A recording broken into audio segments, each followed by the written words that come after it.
Poole had first heard of Ray Perez on February 6, 1998, when he was given a list of LAPD officers who were closest to David Mack. At the top were Sammy Martin, a detective trainee in the Rampart Division who was the godfather to one of Mack's children, and Perez, an anti-gang detective assigned to Rampart who once had been partnered with Mack as an undercover narcotics officer. Perez had been involved in an officer-involved shooting, Poole was advised early on, in which Mack killed a drug dealer.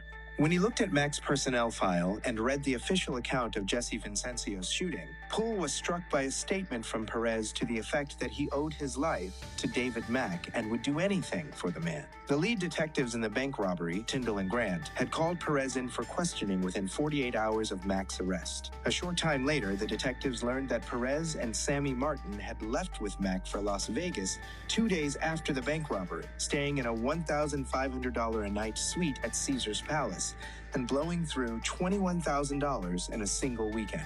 On a similar excursion to Lake Tahoe, the three had posed together for a photograph.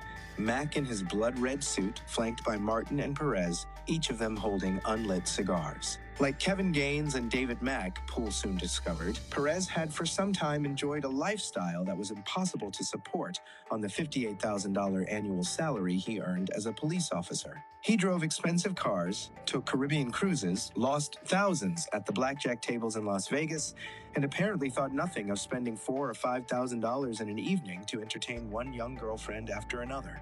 During April of 1998, Perez realized that he was under surveillance by officers from the Internal Affairs and Robbery Homicide divisions. He assumed this was because the department suspected he had been involved in the bank robbery with David Mack. Perez responded by marching straight in to tell his commanding officer that he had nothing to do with it. His fellow cops, however, weren't tailing Ray Perez on account of his possible involvement in the bank robbery, although they strongly suspected he had been one of Mack's accomplices. But because they believed he had stolen a large quantity of pure cocaine from the LAPD's property division.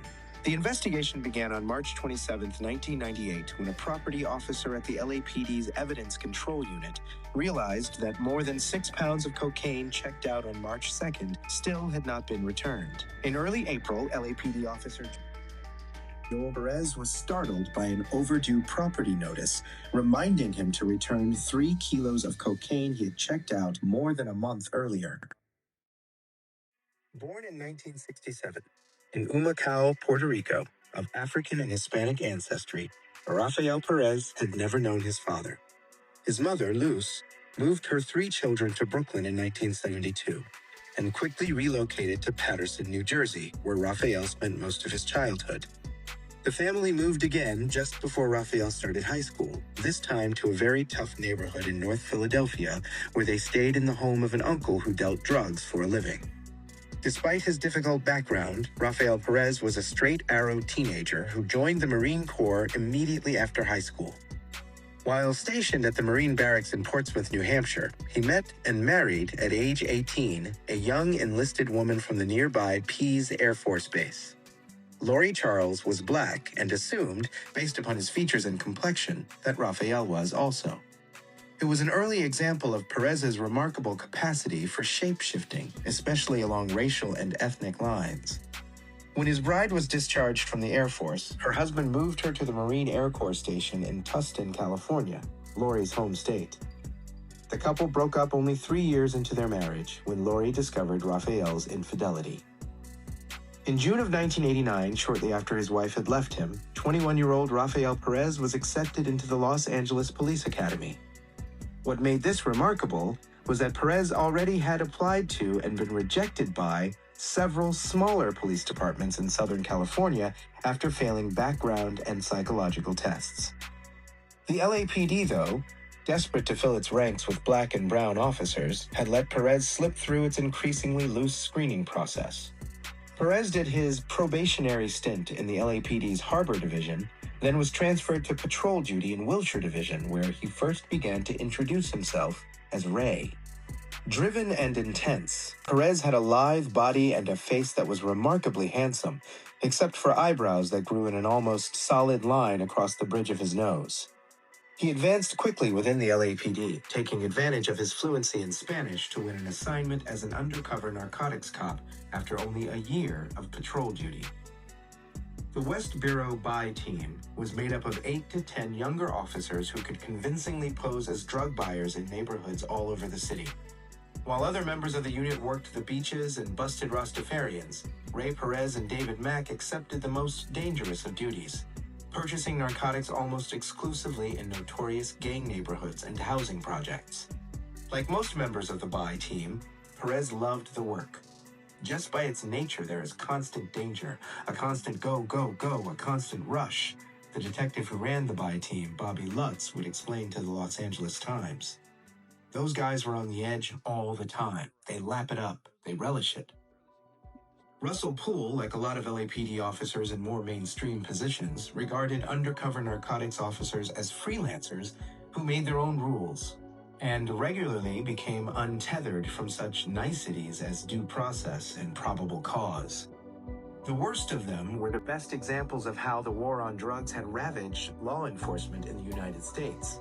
There was a distinctly ends justify the means attitude that tended to blur the line between cops and criminals. Most undercover officers remained honest, but a lot didn't, believed Poole, who was convinced that both Ray Perez and David Mack had gone bad as members of the West Bureau Buy team. During the first briefing I received on Mack, Poole recalled, I was told that he allegedly had been involved in several rip-offs of drug dealers, and since Perez was his partner, it seemed pretty likely that he had been involved also. In 1994, soon after David Mack left the Buy team to transfer to West LA, Ray Perez applied for a job with the Chino Police Department. Everyone who knew about this was astonished when Perez didn't land the position. Ray's boss, Bobby Lutz, figuring the yokels out in Chino should consider themselves lucky to land a top LAPD officer, phoned the smaller police department to ask what was going on. When the Chino cops said they couldn't talk about it, Lutz surmised that Perez had failed a test, either a polygraph or a psychological exam. It was yet another red flag that no one chose to wave. Ray Perez was the target of a special LAPD unit. Though later made famous in the local media as the Rampart Task Force, back then it was known simply as the Robbery Homicide Task Force, and its creation was largely a response to the detective work of Russell Poole. The connections that Russ Poole had made between the David Mack bank robbery and the Biggie Smalls murder, including the possibility that an LAPD officer or officers might be involved, were the origin of the task force, agreed Richard Rosenthal. The assistant district attorney's recollection was ironic, since by the time Rosenthal came aboard, Detective Poole viewed the task force more as the vehicle for a continuing cover-up rather than as a means for arriving at truth. Poole had engaged in a series of public confrontations over the handling of the Biggie Smalls case. First with Fred Miller, then with Lieutenant Pat Conmay, and finally with Captain Jim Tatreau. I told Captain Tatreau, I've never seen anything like this, Poole recalls. If you want the Biggie Smalls case solved, you've got to give it to me alone. Several days later, Poole found a hand-drawn cartoon on his desk showing a toilet and the plumbing pipes connected to it. The words, "You are here," were connected by an arrow to a turd lodged in the pipes. Poole recognized the handwriting as his partner's. Okay, so we got a witness saying David Mack was there, and now we got a witness saying Harry Billups was there. Amir Muhammad, a.k.a. Amir Muhammad. Yep. It's amazing. What do you make of that? I think it's a breakthrough in the case. I think this is another example of how incomplete the investigation is and how they have tried everything or done everything to avoid the truth in the matter. And I still, in my heart, believe that these types of clues and these types of statements made by witnesses need to be thoroughly followed up on. And I honestly believe that the players that we're talking about, David Mack and Amir Muhammad, are somehow involved in this case. And the department, time and time again, has avoided the truth. And when you add everything up, what other reason could there be? The reason being is because they do not want to expose to the public that Los Angeles police officers were involved in the conspiracy to kill Biggie Smalls. I couldn't comprehend that they were spending so much time and effort to make a case against me when they had all these guys working for death row who were walking time bombs in terms of bad publicity for the LAPD. I felt like it was the ultimate disrespect to me and all the other honest cops in the department.